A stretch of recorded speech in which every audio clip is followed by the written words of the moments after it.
Up- আপনি আমার ঘরে কি করছেন? এটা আপনার ঘর না, আমার ঘর।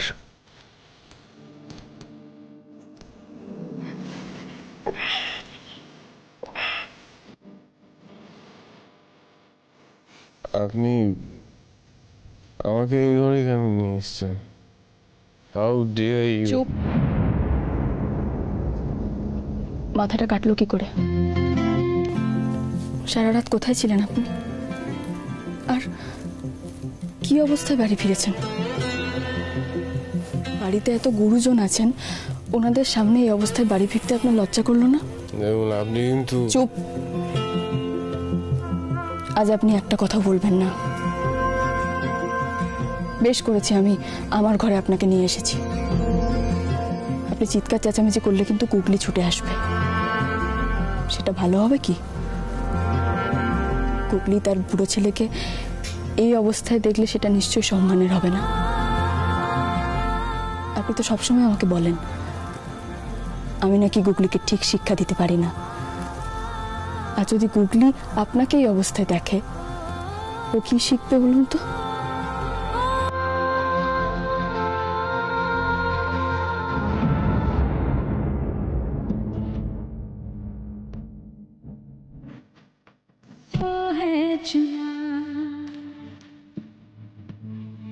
कैसे कहा तूने कहा सब सुन तो वो जरा था तूने मुझको है चुना तू बिन सहे रात और दोनों मिल जाए शाम की तरह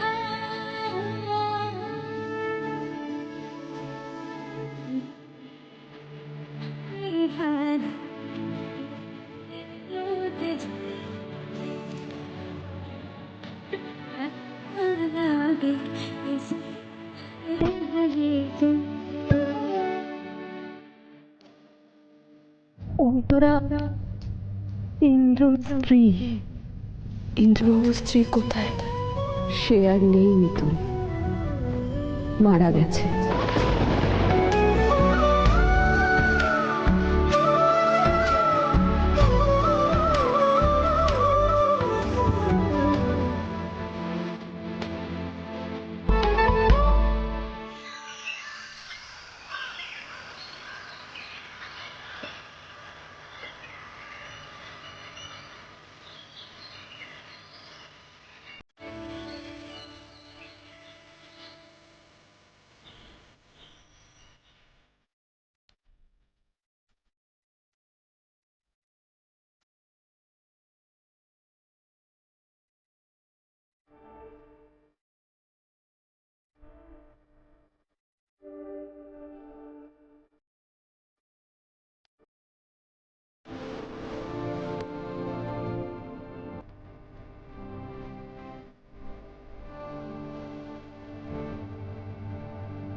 দেখি আমি মিথুলের ঘরে কি করছি?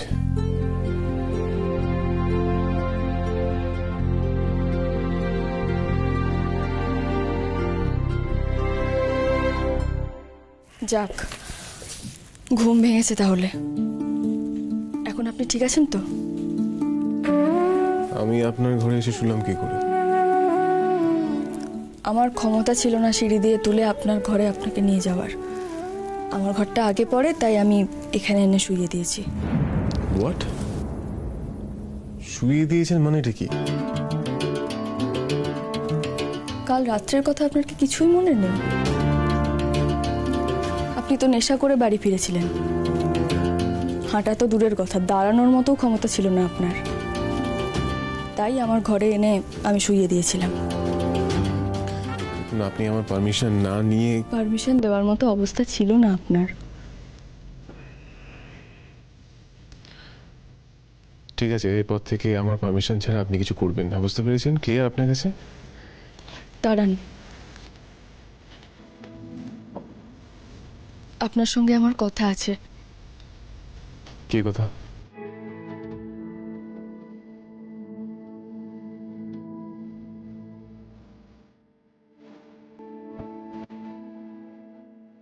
এটা কি এটা? শাড়িটা এর মধ্যে আছে। আপনি আবার ওই শাড়ি নিয়ে? হ্যাঁ, আবার ওই শাড়িটা নিয়ে নিতান্ত বাধ্য হয়ে আপনার কাছে এটা আমি নিয়ে এসেছি। দেখুন, কাল তো আপনি আমার একটা কথাও শোনেননি।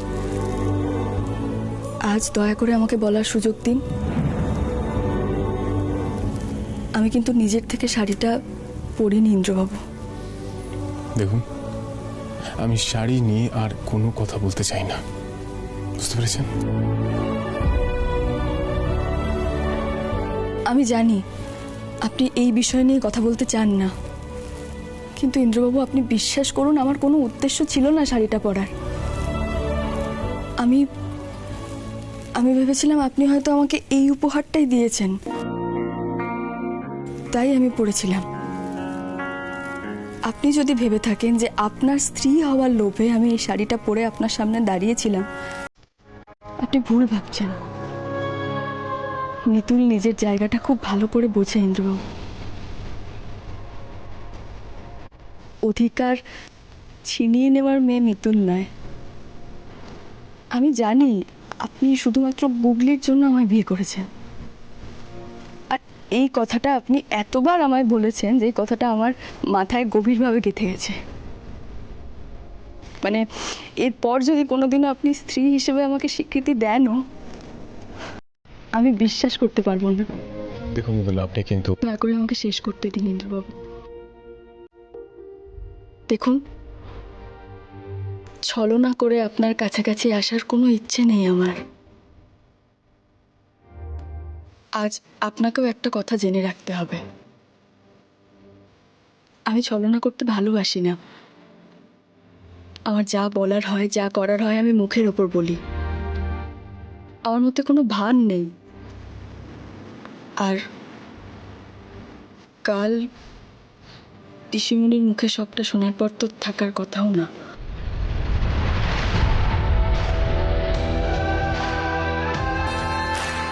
ও, ঋষিমুনি আপনাকে, মানে ঋষিমুনি আপনাকে আমার সম্পর্কে কি বলেছে? যেটা আপনি আমাকে এতদিনও বলেননি, বা বলার প্রয়োজন বোধ করেননি। আমি এখন জানি যে ইন্দ্রজিৎ লাহিড়ী বিবাহিত।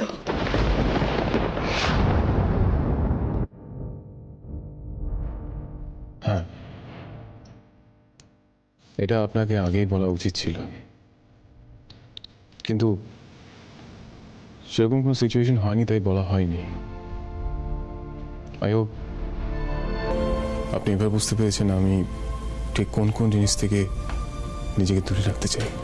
হ্যাঁ, আমি বুঝতে পেরেছি, কিন্তু দূরে সরিয়ে রাখাটা কি এত সহজ? আপনি হয়তো সবকিছু ভুলে যেতে চান, কিন্তু মনে রাখা যতটা সহজ, ভুলে যাওয়া তো ততটা সহজ নয় ইন্দ্রবাবু।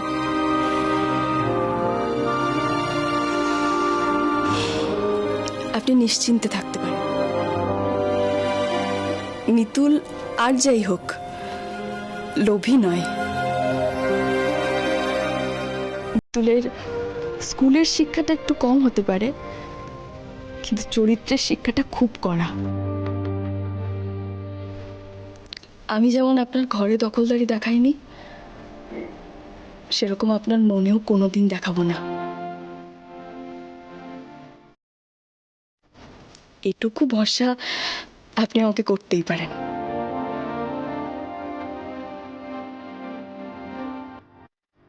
আমার আর একটা কথা আছে। আপনি আমাকে বলেছিলেন না আমাকে উপহার দেবেন, আজ আমি আপনাকে একটা উপহার দিতে চাই।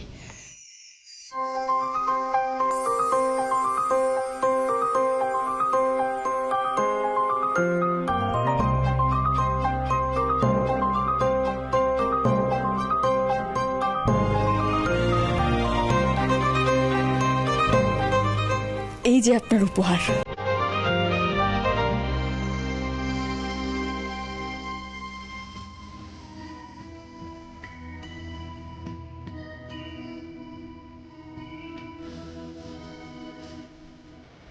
গুগলি আপনার, ইন্দ্রবাবু। আপনি তো জীবনে অনেক কিছু হারিয়েছেন, কিন্তু গুগলিকে যাতে কোনোদিনও হারাতে না হয় সেই দায়িত্বই আমার। গুগলিকে আপনার কাছে রাখার জন্য যা যা করতে হয় আমি তাই তাই করব। কেউ কোনোদিনও আপনার কাছ থেকে গুগলিকে কেড়ে নিতে পারবে না।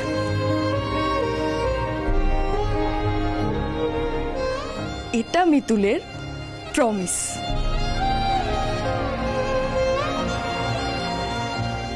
মিতুল মা, তুই এসব কি বলছিস? আমি তো কিছুই বুঝতে পারছি না। বুড়ো ছেলে, মিতুল মা এসব কি বলছে? গুগলি মা, সেটা আমিও বুঝতে পারছি না, কিন্তু একটা জিনিস বুঝতে পারছি, তোমার মিতুল মায়ের মাথাটা পুরোটাই খারাপ হয়ে গেছে। এটা তুমি আজকে জানলে?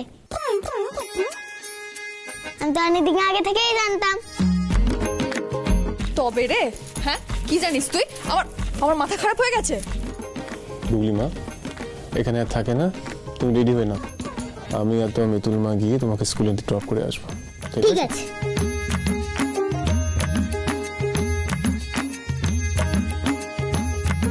শুনুন, আপনার সাথে আমার কথা আছে। বলুন।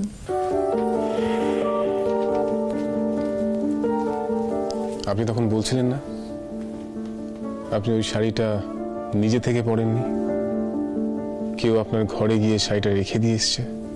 হ্যাঁ, কিন্তু কে রেখেছিল? আমি জানি না ইন্দ্রবাবু। আমি ঘরে ঢুকে দেখি একটা প্যাকেটের মধ্যে ওই শাড়িটা আমার বিছানায় রাখা আছে। তার মানে কেউ ইন্টেনশনালি ওই শাড়িটা এই ঘরে এসে রেখে দিয়ে যায়। আমাকে জানতেই হবে এটা কে করেছে।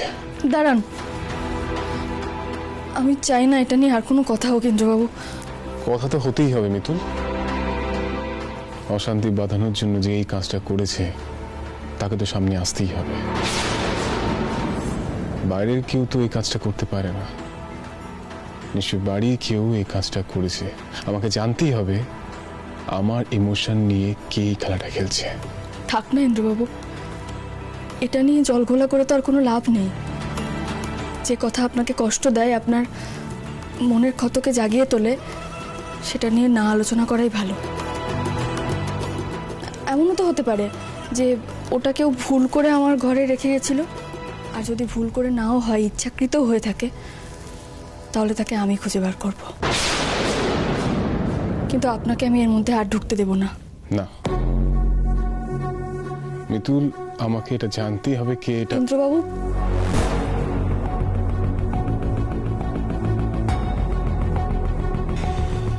আচ্ছা মিতুল,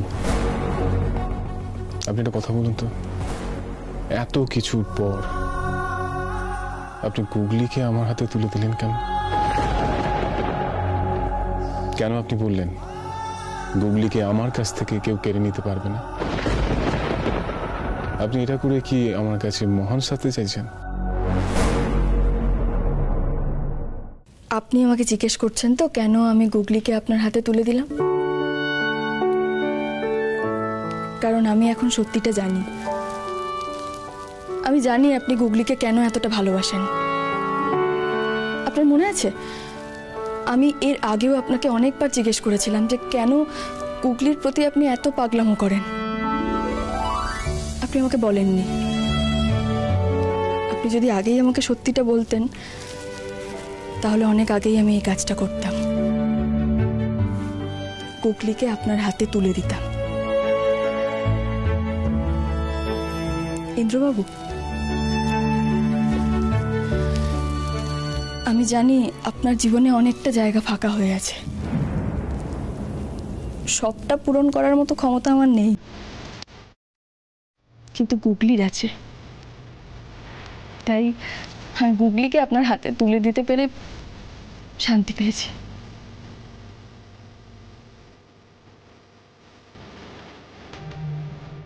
মিতুল, বলছি গতকাল রাগের মাথায় আপনাকে অনেক কিছু বলে ফেলেছি, চিৎকার চেঁচামেচি করে ফেলেছি, তার জন্য এক্সট্রিমলি সরি। দেখুন, আপনি এখন সবটাই জানেন, বুঝতে পারছেন কেন পুরনো প্রসঙ্গ এলে আমি রিয়াক্ট করি। আমার ভেতরে যে ট্রমাটা চলে যায় সেটা আমি শুধু ফিল করতে পারি। আমি চাইলেও ভুলতে পারি না। প্রত্যেক দিনের স্মৃতিগুলো আমাকে তাড়া করে বেড়ায়। কত চেষ্টা করি ওগুলো না ভাবার, কিন্তু থাক না ইন্দ্রবাবু, যে অতীত আপনাকে কষ্ট দেয় সেটা এড়িয়ে চলাই ভালো। এড়িয়ে চলা কি করে এড়িয়ে চলো বলুন তো? যে অতীত আমার সাথে ওতপ্রোতভাবে জড়িত, তাকে ভুলতে চাইলেও ভোলা যায় না। তা ঠিক, কিন্তু আমি তবুও বলবো আপনি এসব নিয়ে আর ভাববেন না। আপনি কেন কাল আমার ওপর রাগারাগি করেছেন, কোন মানসিক অবস্থায় করেছেন আমি বুঝতে পেরেছি। আমি যাই, গুগলিকে স্কুলে নিয়ে যেতে হবে, রেডি হতে হবে। আপনিও রেডি হয়ে নিন, বুঝেছেন?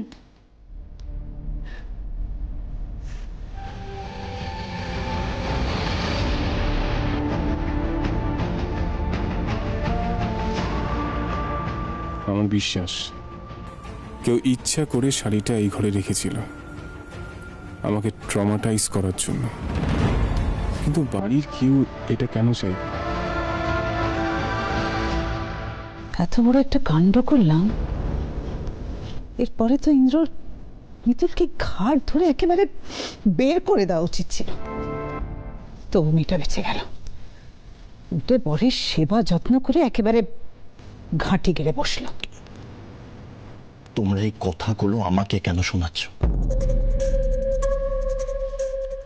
কি প্রুফ করতে চাইছো তোমরা যে আমি রণজিৎ লাহিড়ী ওই মিতুল পালের মতো একটা সামান্য মেয়েকে কিছুতেই জব্দ করতে পারছি না? এটাই, তাই না? রণ, তুই আমাদের ভুল বুঝছিস। আমি আমি আমাদের ফ্রাস্ট্রেশন তোর সঙ্গে শেয়ার করছি। আমি কি তোমাদের ফ্রাস্ট্রেশন বার করার জায়গা? মা, রণ, তুমি এত কেন রাগ করছো? অকারণ রাগের মানে কি? আন্টি তো তোমাকে কোনো খারাপ কথা বলেনি। ভেতরে আসবো?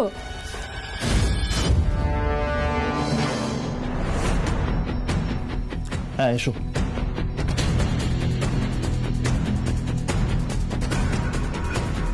কি চাই? তোমার কাছে কিছু চাই না, সিমি দিদির সঙ্গে একটু কথা ছিল। বলো।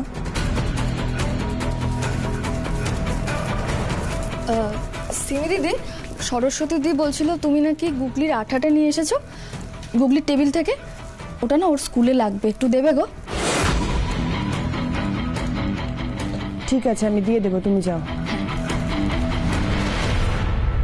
সিমি দিদি, আর একটা কথা বলছি, ওই শাড়িটা যে ব্যাগে ছিল, ওই ব্যাগের ওপরে যে ফুলগুলো লাগানো ছিল, ওগুলো ওই আঠা দিয়ে লাগানো যায় না?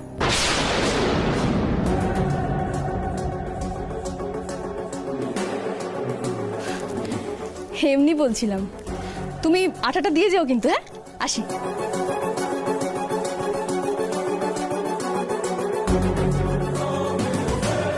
সব বুঝে মেয়েটা। দেখলি দেখলি কিভাবে আমাদের কথা শুনিয়ে গেল।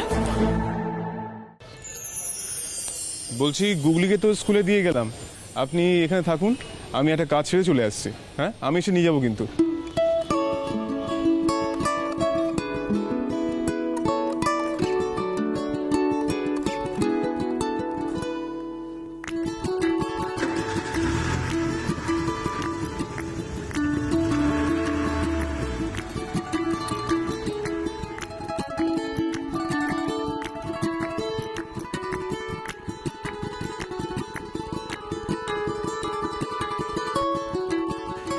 টগর দিদি কোথায় গেল?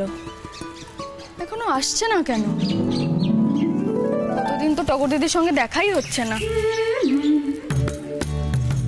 আরে টগর দিদি, আমি তোমার জন্যই অপেক্ষা করছিলাম। কতদিন তোমার সঙ্গে দেখা হয়নি গো। আরে আমিও তো ভাবছি যে এতদিন ধরে তুমি আসছো না কেন। আর তাছাড়া আমি তো এখানে কাউকে চিনিও না যে তোমার কথা জিজ্ঞেস করব। তুমি তোমার ফোন নাম্বারটা আমায় দিয়ে দিও তো। এরপর থেকে যা যোগাযোগ করার আমরা ফোনেই করে নেব, বুঝলে? ঠিক আছে। কিন্তু টগর দিদি, আমি তো আজ মাটির পুতুল বানিয়ে আনতে পারিনি গো। আরে তাতে কি হয়েছে, তোমার বানানো কিছু পুতুল তো আমার কাছে ছিলই। আর তাছাড়া তুমি আগের দিন পুতুল বিক্রি করে যে টাকা পেয়েছিলে, এই নাও, এগুলো ধরো তো দেখি। আমার রোজগারের টাকা? হ্যাঁ। তুমি জানো টগর দিদি, আমি কতদিন পর আবার নিজে রোজগার করলাম, তুমি জানো? তুমি আরো টাকা রোজগার করবে। তোমার তো নিজের দমে টাকা রোজগার করার সেই খিদেটা আছে। তুমি পুতুল বিক্রি করে অনেক বড় হবে, দেখো। তাহলে চলো বাকি পুতুলগুলো বেঁচে আসি গিয়ে। আর তোমার মেয়ের স্কুল ছুটি হওয়ার আগে আমরা ফিরে আসবো। চলো চলো। আরে দাঁড়াও, এই দেখো, তোমাকে তো বলাই হয়নি। কি গো? সারা বাংলায় মৃৎশিল্পীদের নিয়ে প্রতিযোগিতা হচ্ছে। আমি তো নাম দিয়েছি, তোমাকেও নাম দিতে হবে কিন্তু। সত্যি? হ্যাঁ, নাম তো আমি দেবই, কিন্তু কি করে দেব? আরে সেসব নিয়ে তোমাকে ভাবতে হবে না, সেসব আমি করে নেব এখন। তুমি শুধু মন দিয়ে একটা ভালো পুতুল বানাও দেখি। এত বড় প্রতিযোগিতায় পুতুল বানাবো? পারবো তো?